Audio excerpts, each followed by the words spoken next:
প্রায় ছেলেটার হাত থেকে স্লিপ করে 1 মিলিয়নের ক্রিস্টাল ল্যাম্প ভেঙে গেল।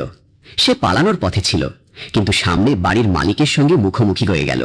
তার কাছে ঋণ শোধ করার কোনো উপায় ছিল না, তাই সে নিজেকে চাকরির প্রস্তাব দিল। সাফ তোয়ালি আগেই গুছিয়ে রাখা ছিল। ঘরে ঢুকতেই সে দেখল বিছানা একদম সুন্দর করে সাজানো। এমন মনে হচ্ছিল যেন শুধু শুয়ে পড়ো আর উঠার ইচ্ছে না হয়, যেখানে গতকাল পর্যন্ত সে এত ক্লান্ত থাকতো যে বিকৃত বিছানাতেই পড়ে যেত।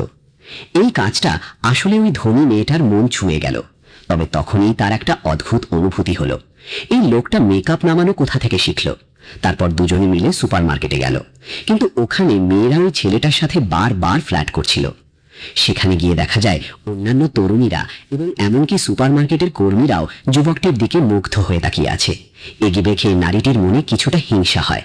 সে ইচ্ছে করেই এমন আচরণ করতে থাকে, যেন যুবকটি বুঝতে পারে সে তাকে নিয়ে কতটা যত্নশীল।